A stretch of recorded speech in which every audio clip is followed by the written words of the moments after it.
dealing with those same issues all these years later, and it's obviously a problem with that, and I don't know how to fix that. That's a matter of right and change, and I'm not here to talk about change.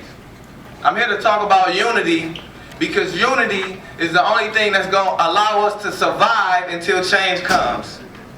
If that makes any kind of sense. I can't, man, my heart heavy, man. I can't express enough. I'm not here to talk about change. We need to talk about survival, because our people is being killed. It's not a value on our life that for people that look like us. There's not a value on our life, and the only way that we can survive within the system that we are in right now until change comes is to be united. And I want to say that to make this point. And I'm going to close with this. Leader that we know, Martin Luther King, Malcolm X, Huey P. Newton, all these people, in just a short span of time was snatched from us and gone. And the unity ever since then, it just seemed like we can't get it, but this is the time that we need it more now than ever. In the 60s and 70s, racism was always in our people's face. It's hidden now, it's covert. There's people still telling you that it don't even exist. And we cannot afford, the least that we can afford to be is not united. In a time like this, regardless of your religion, regardless of your color, that's the kind of unity that we need. Supporting black-owned business. Give you a statistic before we leave. 98% of black people work for white people. In turn, black people spend 98% of their money with white people. We spend 8% of our money with our people. Statistics show that if we just spent 10%, that will create 100,000 jobs. That's unity. That's change. Because this is a country that's not founded and not ran based off morals anymore. It's about money. They don't care that your rights and all that don't matter. It don't matter, I'm sorry. We gotta find a way to change that. That's somebody else's department, it's not mine. My thing is we need to love each other. We need to support each other. And we need to really understand that this is not a matter of black versus white. This is a matter of survival. And the only way that we can survive going forward is if we're united. The only thing that scared me about our time is that Martin Luther King and all our ancestors and the people who came before us, they was dealing with some heavy stuff, man, but they was united going through that stuff. We dealing with some heavy stuff, but the unity ain't there. So this is a protest, man. It's not even a protest. This is a demonstration of unity, and I just want to encourage us to keep this going, because it's not, and I can't express it enough. We can talk about it off to the side. This is about our survival.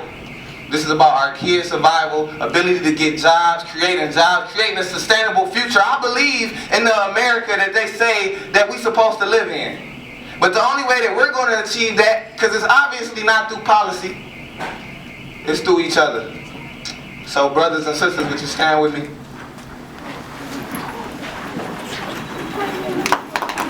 I apologize if I got a little loud. And I'll close with this. We still have to stand in support of our brothers and sisters, and the only way that we can do that is stand on the side of right and stand together and love one each other. Hotep, peace.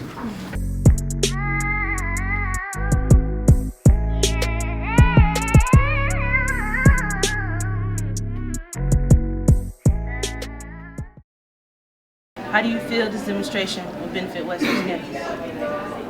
I'm not sure, but what I hope is that to the people who are not black and came and saw the demonstration,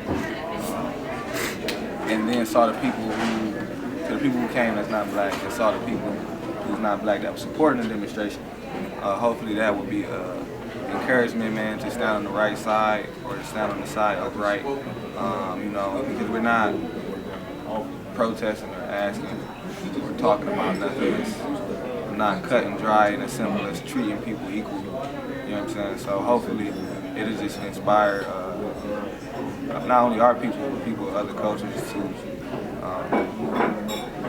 get involved in the fight. Okay, and how do you think we as a community can come together as one?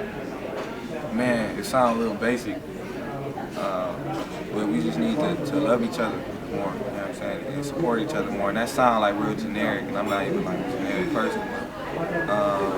Like I said out there during the demonstration, you know, black-owned businesses, for example, you know what I'm saying, that's a way to really change the demographic of what's going on in the world. The reason I say that is because a lot of times when we're talking about race and stuff like that, we think it's just simply about racism, but it's always something behind the racism that's driving that, and that machine is called capitalism, it's called America, you feel what I'm saying, and everything here ultimately comes down, you know what I'm saying, to the dollar or its value.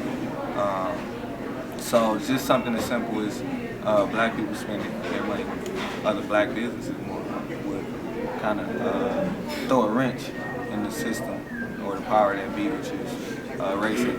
But yeah, man, we just need to really groups, organizations need to stop being combative.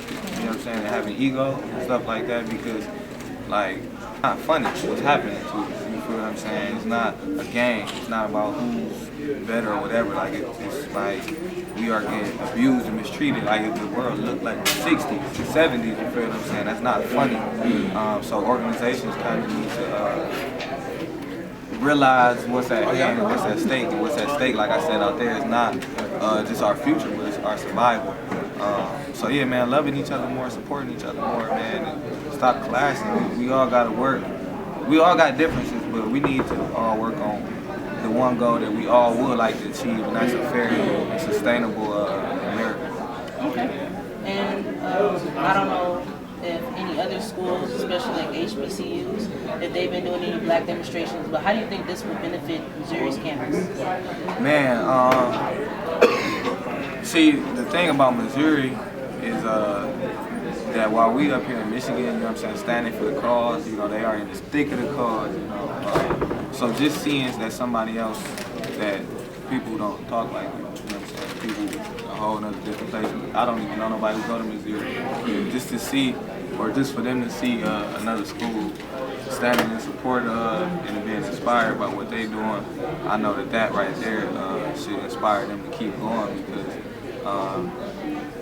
something that the news is not talking about or nobody is really talking about is this thing that happened with Missouri is one of the biggest or one of the most successful protests that black people have seen, man, in the last 20, 15 years. You feel what I'm saying? We protest over Trayvon Martin, Darren Wilson, all that. None of that happened.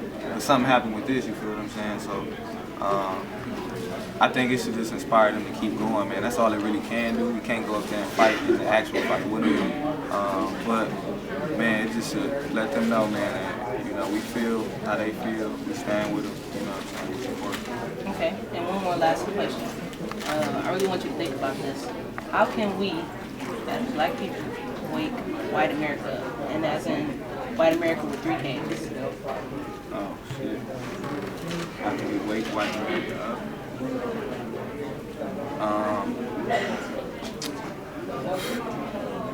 I'm torn about giving an answer about this, because the actual answer that I believe in, we can't. It's a book, I forget the name of it right now, but it's by Dr. Francis Chris Wilson. It's a book on racism, structural racism. And the way that she defines racism, a part of the definition is that it is intentionally, you intentionally not understand. You feel what I'm saying? And I think that's what we're dealing with in America, is that some white people literally, like at the core of thinking, can't understand racism and what it's like to be oppressed, because you never have. So I think that part of America is the most ignorant and will forever remain asleep. And that's why I was saying again in the demonstration, man, it's not even about waking them up. Niggas ain't getting up. You know, they've been asleep for the start of the country, you feel what I'm saying? It's about keeping us woke and staying together and loving each other, because if we do that, you know, they can't do nothing with us. Alright, thank you for us. Yeah, man, thank you. Appreciate the interview. Thank you.